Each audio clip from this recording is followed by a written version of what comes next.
किसान भाइयों, सोयाबीन के प्लांट भाव में एक बार फिर गिरावट देखने को मिली है। बुधवार को करीब 6600 रुपये प्रति क्विंटल के आसपास चल रहा प्लांट भाव अब करीब 50 से 60 रुपये की और मंदी के साथ 6550 रुपये प्रति क्विंटल के आसपास चल रहा है। प्लांट भाव में लगातार उतार चढ़ाव से किसानों की चिंता बढ़ी हुई है। जिन किसानों को कभी 7500 के भाव से ऊपर और 10,000 के भाव का इंतजार था, अब उन्हें बाजार में करीब 6200-6500 के आसपास भाव पर सोयाबीन बेचने को मजबूर देखने को मिल रहे हैं। अब सबसे बड़ा सवाल यह है कि आज दिन शुक्रवार को प्लांट भाव किस ओर खुलते हैं और राष्ट्र मंडी में नीलामी शुरू होने के बाद सोयाबीन का बाजार किस दिशा में जाता है। राष्ट्र मंडी में सुबह 11 बजे नीलामी शुरू होगी। व्यापारियों के साथ किसानों की नजर भी आज के प्लांट भाव और मंडी भाव पर रहेगी। बाजार में फिर मंदी जारी रहती है या कुछ सुधार देखने को मिलता है। किसान भाइयों, इस सप्ताह गेहूं के बाजार में भी मंदी का दौर देखने को मिला है। इस दिन सोमवार, मंगलवार, बुधवार और गुरुवार लगातार 4 दिनों से मिल क्वालिटी वाले गेहूं में करीब 50 रुपये तक की मंदी देखने को मिला है।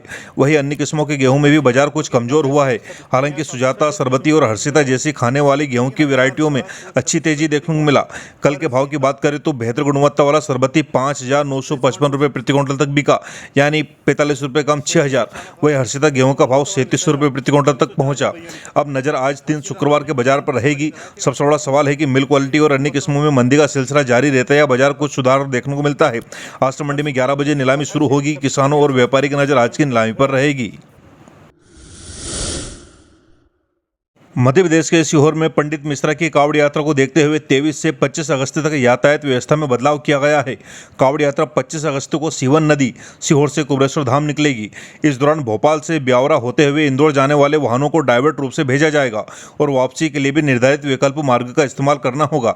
यात्रियों और वाहन चालकों को यात्रा से पहले रूट की स्थिति देखकर निकलने की सलाह दी गई है। कावड़ यात्रा का मुख्य आयोजन 25 अगस्त को है और सीवन नदी से कुबरेश्वर धाम करीब 11 किलोमीटर की यात्रा बताई गई है। मध्य प्रदेश में 9.26 लाख बिजली उपभोक्ताओं को बकाया बिजली बिल के भुगतान पर राहत दी जा रही है। समाधान योजना के तहत पात्र उपभोक्ताओं को बिल में 20% तक की छूट लाभ मिल सकता है।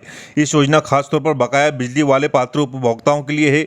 इसका फायदा लेने के लिए निर्धारित प्रक्रिया के तहत बकाया राशि का भुगतान करना होगा।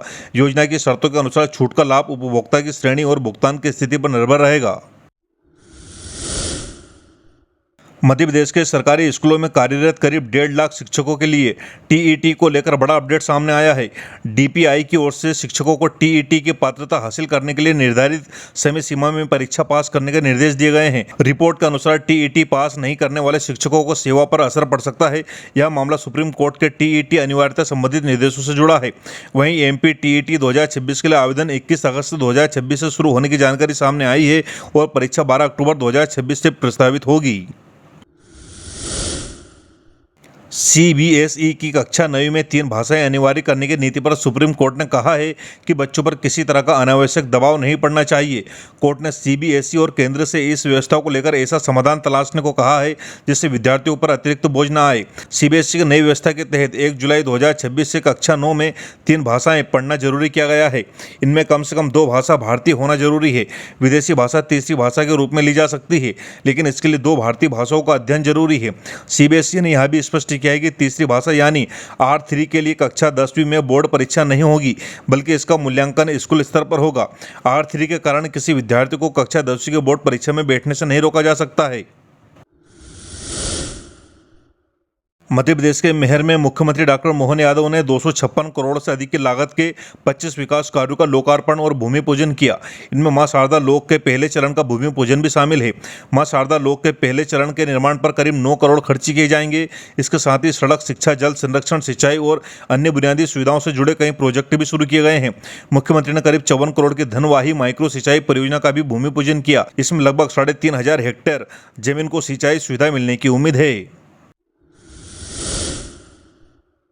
मध्य प्रदेश के इंदौर नगर निगम के चर्चित 103.42 करोड़ के फर्जी बिल घोटाले में ईडी की विशेष अदालत ने इंजीनियर अभय राठौर और ठेकेदार राहुल बडेरा की जमानत याचिका खारिज कर दी। दोनों आरोपियों ने जमानत की मांग की थी, लेकिन अदालत ने मामले की गंभीरता को देखते हुए राहत नहीं दी है। ईडी के आरोप के मुताबिक फर्जी टेंडर, वर्क ऑर्डर, बिल, मॉप, पुस्तिकाएं और पूर्णता प्रमाण पत्रों के जरिए नगर निगम के खजाने में करीब 103.42 करोड़ की राशि निकाली। जांच में कुछ ऐसे काम भी सामने आए हैं या पहले ही पूरे हो चुके थे। मामले में ईडी ने अब तक 32 आरोपियों के खिलाफ अभियोजन शिकायत पेश की है। जांच के दौरान करीब 59.18 करोड़ की संपत्तियां जब्त, फ्रीज या कुर्क किए जाने की जानकारी भी सामने आई है। भारत ने पाकिस्तान को 5-3 से हराकर हॉकी विश्व कप 2026 के अगले दौर में जगह बना ली। बुधवार को खेले गए पूल डी के मुकाबले में कप्तान हरमनप्रीत सिंह और अभिषेक ने 2-2 गोल किए, जबकि एक गोल हार्दिक सिंह ने किया। भारत ने मुकाबले में शानदार शुरुआत की और बढ़त बनाई।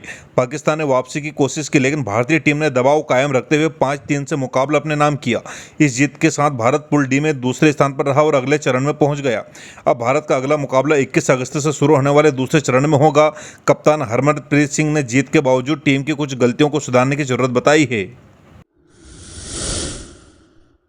मोबाइल यूजर्स की जेब पर एक बार फिर असर पड़ा है। टेलीकॉम कंपनियों ने रिचार्ज प्लान की कीमतों पर करीब 16% तक की बढ़ोतरी की है। इसमें जियो, एयरटेल और वीआई के ग्राहकों को पहले के मुकाबले ज़्यादा भुगतान करना पड़ रहा है। टेलीकॉम कंपनियों के लिए प्रति ग्राहक और औसत कमाई बढ़ाना एक लक्ष्य है। इसका अलावा 4G और 5G नेटवर्क पर किए गए बड़े निवेश की भरपाई भी कीमतों में बढ़ोतरी की एक वजह मानी जा रही है। विश्लेषकों ने 2026 में टैरिफ में और बढ़ोतरी की संभावना जताई है। हालांकि अगले 3 महीने में फिर कितनी बढ़ोतरी होगी, इसकी कोई आधिकारिक घोषणा नहीं है। इसलिए 20% या किसी निश्चित प्रतिशत की अगली बढ़ोतरी का फिलहाल संभावना के तौर पर ही देखना चाहिए। वहीं ग्राहकों के लिए राहत की खबर भी है।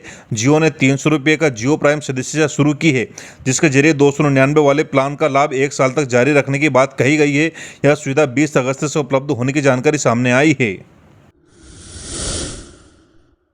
मध्य प्रदेश की प्राथमिक शिक्षा भर्ती 2025 में 5% बोनस अंकों को लेकर चल रहे विवाद पर हाईकोर्ट का फैसला आया है। कोर्ट ने अपात्र अभ्यर्थियों की अपीलें खारिज कर दी है और गलत तरीके से मिले बोनस अंकों को हटाकर मेरिट सूची दोबारा तैयार करने का रास्ता साफ हुआ है। मामला RCI से मान्यता प्राप्त विशेष शिक्षा डिप्लोमा के आधार पर दिए गए 5% बोनस अंक से जुड़ा हुआ था। आरोप था कि पात्रता पूरी किए बिना कुछ अभ्यर्थियों ने ऑनलाइन फॉर्म में दावा कर बोनस अंक हासिल कर लिए। भर्ती नियमों में पात्र विशेष शिक्षा डिप्लोमा धारकों को 5% बोनस अंक देने का प्रावधान था। हाईकोर्ट का आदेश के बाद संशोधित मेरिट सूची तैयार होने पर चयन और नियुक्ति की स्थिति में बदलाव हो सकता है। इसलिए वर्तमान चयनित अभ्यर्थियों के साथ साथ उन अभ्यर्थियों के लिए भी यह फैसला महत्वपूर्ण है जो बोनस अंकों के कारण मेरिट से बाहर रह गए थे। मध्य प्रदेश के भोपाल के कालियासोर डैम क्षेत्र में स्थित स्टेट डेयरी फार्म में 10,000 पौधे लगाने की तैयारी के बीच कथित तौर पर 700 से ज़्यादा पुराने पेड़ काटे जाने का मामला सामने आया। मामले पर नेशनल ग्रीन ट्रिब्यूनल NGT ने कड़ा संज्ञान लेते हुए मध्य प्रदेश सरकार को नोटिस जारी किया। मामला इसलिए भी गंभीर है क्योंकि पुराने और बड़े पेड़ों को हटाकर उनकी जगह नए पौधे लगाने की योजना पर सवाल उठ रहे हैं। उपलब्ध रिपोर्ट के अनुसार करीब 8 एकड़ क्षेत्र में 10,000 पौधे लगाने की तैयारी की जा रही थी। मध्य प्रदेश के धार जिले के पीथमपुर स्मार्ट इंडस्ट्रियल पार्क में 850 करोड़ के निवेश से 2 अत्याधुनिक औद्योगिक इकाइयां कोर्सेस इंडस्ट्रीज और वोल्टेज टेक्नोलॉजी का शुभारंभ हुआ है। इन इकाइयों में ऑप्टिकल फाइबर और बैटरी से जुड़े उत्पादों का निर्माण होगा। इन परियोजनाओं से 30,000 से अधिक रोजगार के अवसर पैदा होने की उम्मीद बताई जा रही है।